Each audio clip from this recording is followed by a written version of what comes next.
네, 반갑습니다. 고등부 여러분. 네, 오늘도 예배 오신 여러분들 환영합니다. 자, 오늘 예배 드리기 전에 우리가 일주일 동안 마음으로 지은 죄, 입술로 지은 죄, 행동으로 지은 죄를 회개하는 시간 갖도록 하겠습니다.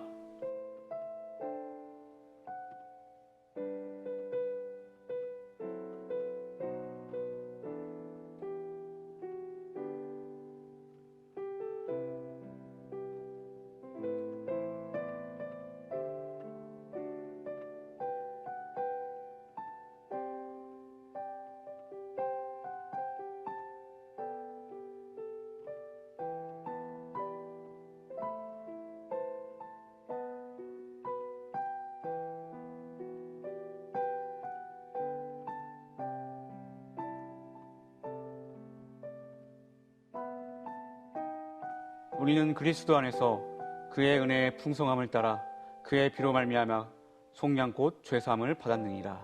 아멘. 다 같이 우리의 목소리로 우리의 입을 열어 사도신경으로 우리의 신앙을 고백하도록 하겠습니다. 나는 전능하신 아버지 하나님 천지의 창조주를 믿습니다.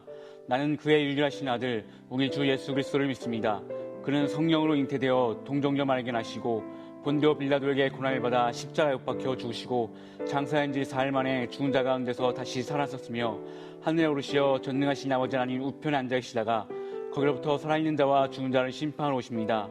나는 성령을 믿으며 거룩한 공교회와 성도의 교제와 죄를 용서받는 것과 몸의 부활과 영생을 믿습니다. 아멘. 네, 할렐루야. 함께 찬양하며 나아갑시다. 이 시간 우리 가운데 찾아오실 주님을 기대하며 우리에게 사랑한다 말씀하시는 그 주님의 음성을 우리가 놓치지 않기를 소망합니다. 함께 마음을 열어 찬양하고 기도하기 소망합니다.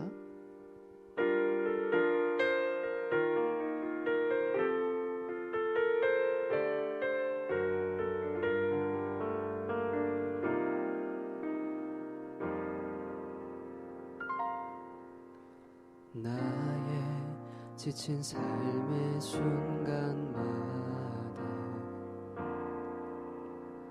말씀으로 내게 찾아오셔서 나의 마음 감싸 안으시는 내 주님께 간절히 원하네. 흔들리는 삶의 순간마다 흔들리는 삶의 순간마다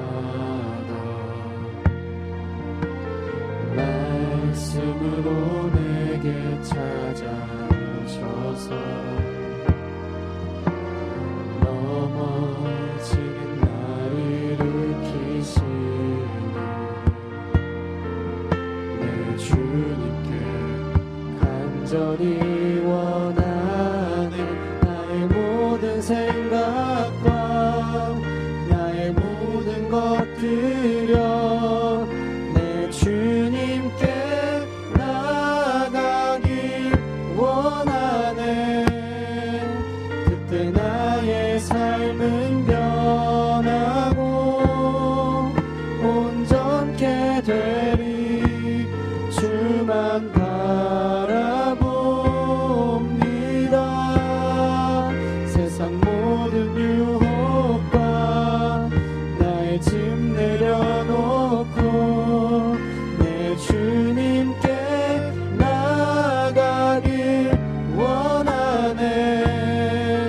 그때 나의 삶은 변하고 온전케 되리. 주는 사랑이십니다.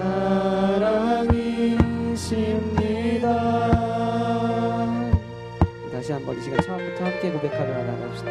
나의 지친 삶의 순간마다 나의 지친 삶의 순간마다 말씀으로 내게 찾아오셔서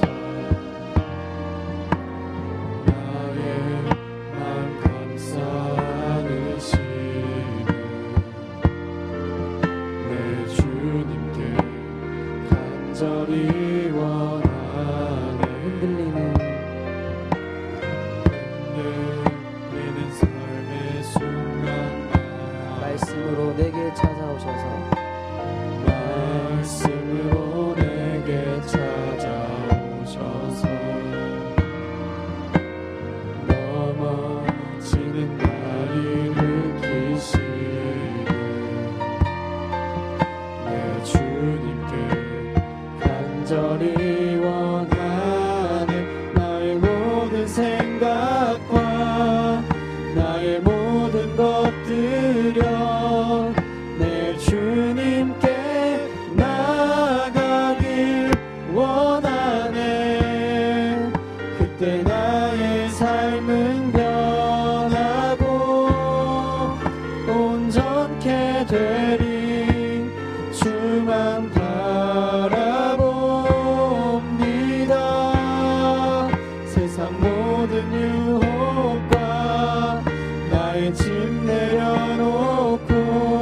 그때 나의 삶은 변하고 온전케 되리.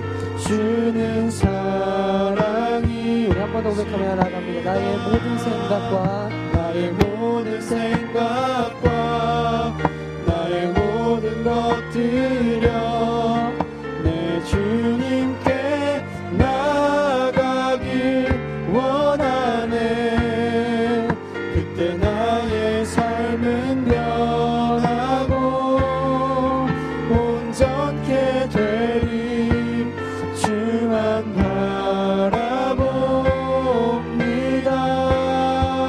세상 모든 유혹과 나의 짐 내려놓고 내 주님께 나아가길 원하네.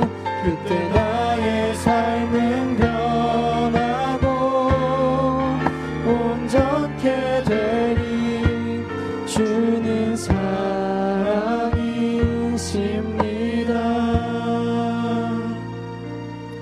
아멘. 우리 시간 함께 기도합시다. 하나님, 우리의 삶을 돌아봅니다. 우리 각자의 삶 가운데 우리가 주님 앞에 얼마나 집중하고 있는지 이 시간 돌아봅니다. 나의 하루 가운데 내가 하나님을 사랑한다 고백하는 시간이 얼마나 있는지 생각해 봅니다. 하나님, 오늘 드리는 예배를 통해 우리의 삶이 주님께서 주시는 사랑으로 가득 채워지기를 소망합니다. 또한 아버지, 우리가 그 사랑을 마음에 품고 세상 가운데 나아가서 하나님께서, 예수님께서 우리를 사랑한다 말씀하신 것처럼 우리 또한 가족을 사랑하고 친구를 사랑한다 말할 수 있는 모두가 되기를 소망합니다. 주님이 예배 가운데 함께 하셔서 먼저는 우리가 예배 가운데 먼저 집중하게 하시고 예배를 통하여서 우리 가운데 베풀어 주실 하나님의 은혜와 사랑을 우리가 기대하는 마음으로 이 시간 모두 예배자로 설 수 있도록 하늘 가운데 함께 하시고 인도하여 주시옵소서. 함께 기도하며 나가겠습니다. 기도하겠습니다. 아버지를 붙드시고 인도하심에 감사합니다. 우리 연약함을 시간 저희 주 앞에 내어드리오니 아버지, 우리를 붙드시고 인도하여 주시옵소서. 나를 사랑한다 말씀하시는 그 주님 앞에 아버지, 나도 사랑한다고 고백할 수 있기를 소망합니다. 우리가 이 시간 예배를 통해 그저 아버지 컴퓨터 앞에 자기 앞에 앉아있는 것이 아니라 아버지, 하나님께서 우리에게 말씀을 통하여 무엇을 얘기하시는지 깨닫게 하시고 그 말씀을 들으며 아버지 주님 앞에 나아갈 때에 우리 마음 가운데 온전히 주님을 사모하는 마음이 생기도록 인도하여 주시고 아버지, 또한 오늘의 예배를 통하여서 우리의 오늘이, 우리의 내일이, 우리의 한 달이 아버지 바뀔 수 있도록 아버지 함께 좀 인도하여 주시옵소서. 우리의 부족함을 아버지 놀라우심으로 채우실 그 주님의 은혜를 기대하며 나아가오니 아버지, 우리의 부족함을 주님 앞에 온전히 내어릴 수 있는 모두가 되기를 소망하오니 아버지, 한 사람 한 사람 주님께서 강력히 붙드시고 아버지 이 시간 예배를 인도하여 주시옵소서. 예배를 방해하는 것들 이 시간 다 내려놓게 하시고 온전히 주 앞에 예배자로 설 수 있도록 아버지, 우리 모두를 붙드시고 이 시간 주님 앞으로 인도하여 주시옵소서. 아버지, 우리 마음을 드릴 수 있기를 소망합니다. 아버지, 함께 속 인도하여 주시옵소서.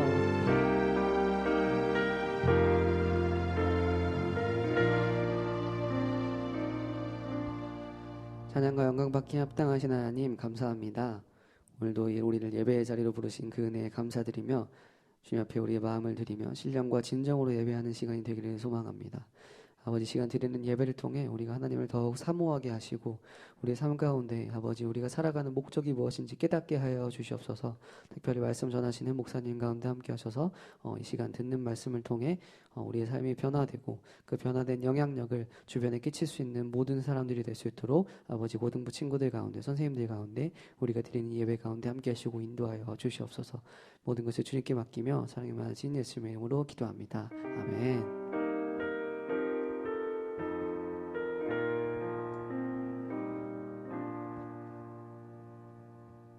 오늘 하나님께서 저희에게 주신 말씀은 역대하 10장 3에서 4절 말씀입니다. 제가 봉독하겠습니다. 무리가 사람을 보내어 그를 불렀더라. 여로보암과 온 이스라엘이 와서 르호보암에게 말하여 이르되, 왕의 아버지께서 우리의 멍에를 무겁게 하였으나 왕은 이제 왕의 아버지께 우리가 시킨 고역과 매운 무거운 멍에를 가볍게 하소서. 그리하시면 우리가 왕을 섬기겠나이다. 아멘. 이 말씀은 살아계신 하나님의 말씀입니다. 아멘. 네, 여러분들 반갑습니다. 다들 잘 지냈나요? 네, 다 잘 지낼 거라 믿습니다. 오늘도 목사님 앞에 아무도 없지만 여기 앞에 여러분이 있다는 마음으로 하나님의 말씀을 잘 전해보도록 하겠습니다. 네, 여러분, 이스라엘 왕조 중에 제일 큰 권력과 많은 존경을 받은 왕 2명이 있습니다. 누굴까요? 네, 다윗과 솔로몬이죠. 자, 그러면 다윗과 솔로몬의 관계는 뭘까요? 그렇죠. 아빠와 아들이죠. 자, 그럼 누가 아빠죠? 다윗이 아빠예요? 솔로몬이 아빠예요? 네, 다윗이 아빠죠. 네, 여러분들 이 정도는 다 알 거라고 생각이 들지만 혹시 몰라서 혹시 모르는 친구가 있을까봐 목사님이 질문을 한번 해봤습니다. 자, 여러분 상식적으로 절대 권력을 가졌던 왕이 죽고 그 아들인 솔로몬이 왕위를 물려받는 것이 어렵겠습니까? 쉽겠습니까? 예? 당연히 쉽죠. 자, 왕이 죽었을 때 자, 그 왕의 자손이 다음 왕위를 계승하는 것은 당연한 일이에요. 심지어 그 왕이 절대 권력을 가졌던 왕이라면 뭐 말할 필요도 없는 거죠. 그래서 다윗이 죽고 나서 매우 자연스럽게 솔로몬이 왕위를 계승합니다. 그리고 솔로몬도 아버지와 마찬가지로 절대 권력을 누립니다. 또한 솔로몬은 또 굉장히 지혜가 충만했기 때문에 다른 나라의 여왕까지도 솔로몬에게 와가지고 그 지혜를 배울 정도로 굉장히 뛰어난 왕이었습니다. 그러다 보니까 당연히 권력도 있고 많은 사람들에게 존경을 받는 그런 왕 중에 하나였어요. 자, 그런데 시간이 지나면서 절대 권력을 누렸던 솔로몬도 죽고 맙니다. 자, 솔로몬이 죽으니까 당연히 누가 이제 왕위에 올라야 되죠? 솔로몬의 아들이 이제 자연스럽게 왕위에 올라야 됩니다. 그런데 오늘 본문을 보니까 이 솔로몬의 아들이 이 왕이 되는 과정이 좀 심상치가 않습니다. 오늘 솔로몬의 아들의 이름은 르호보암이거든요. 근데 이 르호보암이 왕이 되는 과정이 뭔가 좀 심상치가 않아요. 역대하 10장 1절을 보니까 이런 내용이 있습니다. 르호보암이 왕이 되기 위해서 세겜으로 이동했다고 나와 있어요. 여러분들 상식적으로 자, 왕이 될 사람이 왕이 되기 위해서 신하들을 찾아갑니까? 아니면 신하들이 왕이 될 사람에게 찾아갑니까? 보통은 신하들이 왕이 될 사람에게 찾아가죠. 자, 우리나라도 만약에 대통령 선거를 해가지고 대통령이 됐어요. 그러면은 이 대통령이 딱 됐으면은 기자들이 대통령이 된 사람한테 몰려갑니까? 아니면 대통령에 당첨된 사람이 기자들한테 직접 찾아갑니까? 방송국에 직접 찾아가가지고 저 당첨됐어요 이럽니까? 보통은 대통령이 됐으면 사람들이 찾아오죠. 그러니까 왕이 되는 사람에게 왕이 될 사람에게 사람들이 찾아오는 것이 당연한 겁니다. 근데 르호보암은 자기가 이제 왕이 될 건데 그 왕이 되기 위해서 세겜으로 이동을 합니다. 자기가 직접 가는 거예요. 그리고 세겜은 이스라엘의 중심지가 아니에요. 이스라엘의 중심지는 예루살렘이거든요. 상식적으로 왕의 즉위식이 있다면 그 나라의 중심지에서 하는 게 맞습니까? 아니면 좀 변두리 다른 곳에서 하는 게 맞습니까? 당연히 중심지에서 해야죠. 그런데 르호보암은 왕이 되기 위해서 예루살렘이라는 중심지가 아닌 세겜으로 이동을 합니다. 좀 뭔가 이상하지 않습니까? 이상한 것은 여기서 끝나지 않습니다. 르호보암이 세겜으로 갔는데 바로 왕이 되는 게 아니에요. 뭔가 큰 조건이 있어요. 자, 오늘 본문 역대하 10장 3에서 4절을 읽어보겠습니다. 무리가 사람을 보내어 그를 불렀더라. 여로보암과 온 이스라엘이 와서 르호보암에게 말하여 이르되 왕의 아버지께서 우리의 멍에를 무겁게 하였으나 왕은 이제 왕의 아버지께서 우리에게 시킨 것과 매우 무거운 멍에를 가볍게 하소서. 그리하면 우리가 왕을 섬기겠나이다. 보니까 왕이 되는데 조건이 있어요. 그 조건은 당신의 아버지가 했던 대로 하지 않는 거예요. 여기서 말하는 당신의 아버지는 솔로몬을 말합니다. 솔로몬은 초반에는 정말 좋은 왕이었어요. 자기 아버지 다윗의 신앙을 물려받은 것은 물론이며 지혜가 충만한 사람이었어요. 그 지혜가 얼마나 충만했냐면 스바야 왕이 솔로몬의 명성을 듣고 찾아올 정도였습니다. 그런데 솔로몬이 말년에 가서 점점 이상해지기 시작합니다. 수많은 이방 여자들을 아내로 삼기 시작하더니 그 이방 여자들로 인하여 우상 숭배를 하기 시작합니다. 더 나아가 말년에 자기 업적을 과시하기 위한 수많은 토목공사를 하기 시작합니다. 그 과정에서 많은 백성들의 노동력이 착취되었고 백성들은 그로 인해 고통의 나날을 보내고 있었어요. 그래서 지금 이스라엘은 르호보암에게 당신의 아버지와 반대로 우리의 고역과 우리의 무거운 몽해를 가볍게 해준다면 왕으로 추대하겠다는 조건을 말하고 있는 거예요. 그런데 사실 이게 말이 좋아서 조건을 제시하는 거지 거의 협박이나 다를 게 없습니다. 3절을 보면 누군가를 데려와요. 누군가를 데려오는데 그게 바로 여로보암입니다. 이 여로보암이 누구냐면 솔로몬이 하나님께 죄를 짓고 백성들을 힘들게 하니까 하나님께서 이스라엘이라는 나라를 찢어서 주겠다고 한 인물이에요. 즉 솔로몬의 나라가 찢기면 그 나라를 다스리게 될 장본인이 바로 여로보암입니다. 그런데 그 장본인을 데려와서 그 장본인이 있는 자리에서 이런 말을 했다는 것은 만일 네가 이 제안을 거절하면 여로보암을 왕으로 만들 거야 라는 협박인 겁니다. 그래서 르호보암은 3일의 시간을 준다면 생각해보고 말해주겠다고 시간을 봅니다. 3일의 시간을 본 르호보암은 자신의 아버지 때부터 함께했던 원로들과 논의를 합니다. 원로들은 이 솔로몬의 모든 행적을 봤던 사람들이고 하나님께서 선지자를 통해서 솔로몬을 질타하신 것도 봤던 사람들이에요. 그렇기 때문에 그들은 당연히 르호보암이 자기 아버지 솔로몬과 다른 길을 가야 한다고 말합니다. 완전 당연한 말이죠. 지금 상황은 하나님의 길에서 솔로몬이 하나님의 길에서 떠났기 때문에 벌어진 일이잖아요. 그래서 아버지가 정반대의 길로 가는 게 맞아요. 그런데 문제는 르호보암이 이 원로들의 말을 귀담아 듣질 않아요. 나이 많은 꼰대들의 이야기라고 생각을 합니다. 그래서 나이가 젊은 자기 또래의 신하들에게 다시 물어봐요. 그들의 말을 들으려고 해요. 바로 여기서부터 르호보암의 패착이 시작됩니다.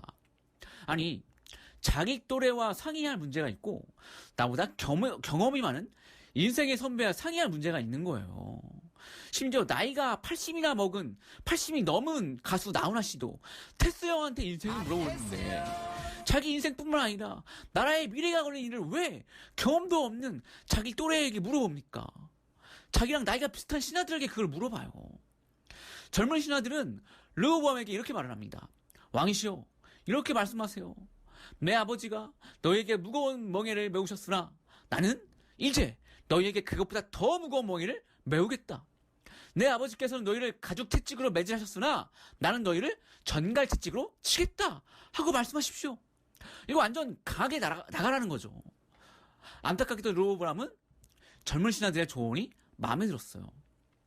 사실 르호보암 입장에서는 어쩌면 당연할 수도 있어요. 왜냐하면 그 왕의 아들이 그 다음 왕이 되는 것은 당연하잖아요. 그런데 왕이 되려면 자기들의 말을 들어달라 그러고 왕이 될 자기를 오라가라 그러고 자기와 경쟁 상대를 앞에 들여놓고 협박하고 어떻게 보면 르호보암 입장에서는 굉장히 큰 유혹을 당한 겁니다.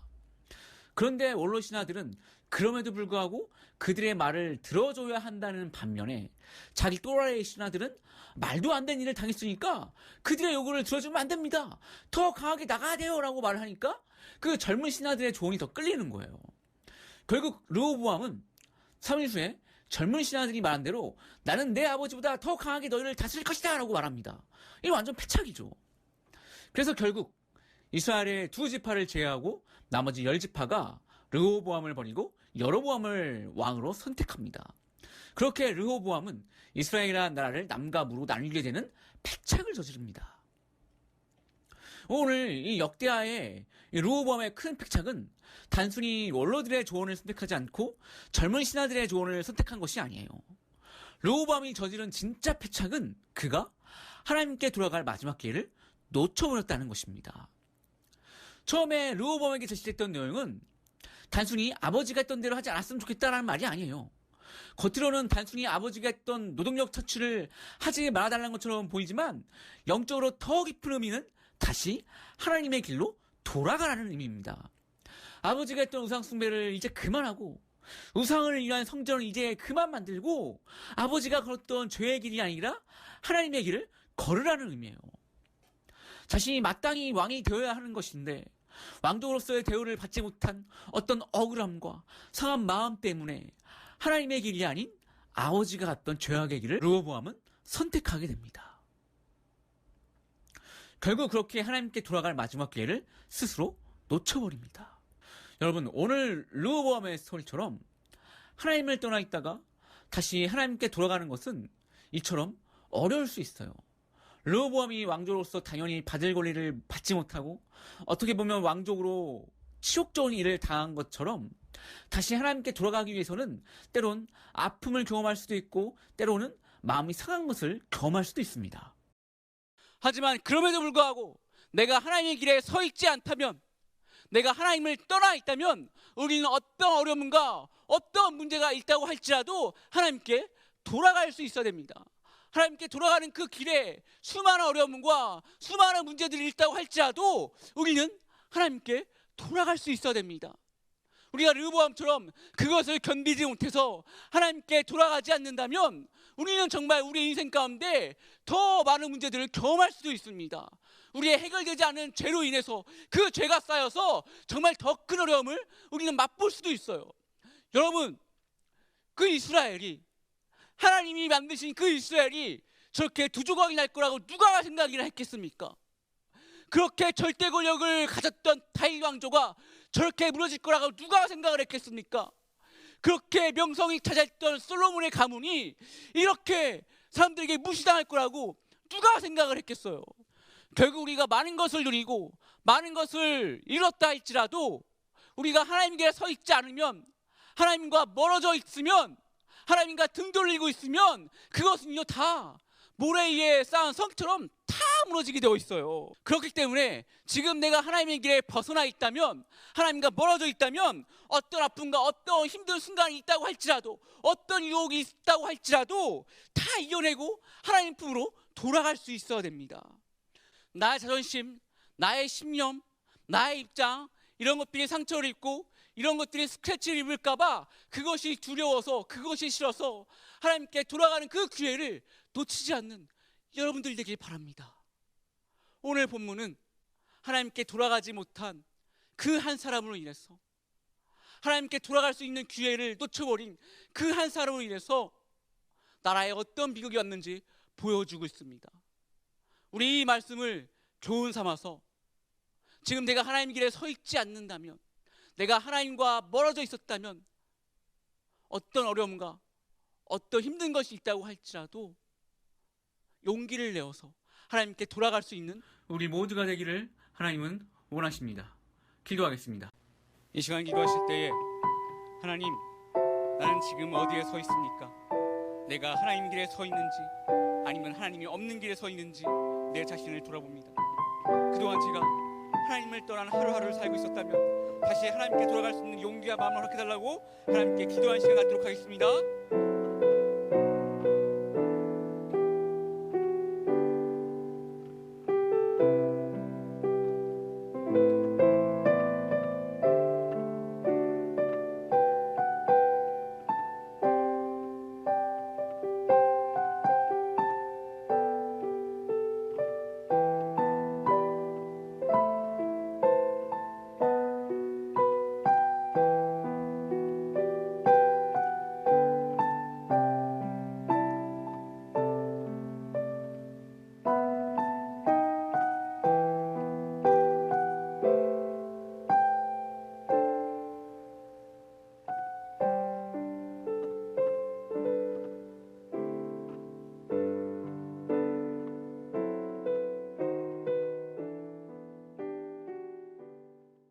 이 시간 오늘 기도하실 때 이 나라의 힘든 상황과 많은 문제들을 놓고 혹시 나의 기도가 필요한 친구들을 위해서, 마지막으로 내 자신의 문제를 위해서 하나님께 기도하며 나가도록 하겠습니다.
이제는 주 예수 그리스도의 은혜와 하나님의 크신 사랑과 성령님의 감동 역사심이 하나님의 길을 잘 가고 있는 사람들과 힘들고 어려워도 하나님의 길로 다시 돌아가기로 결단한 고등부 친구들과 교사들을 위해 이제부터 영원까지 함께하기를 간절히 축원합나이다. 아멘.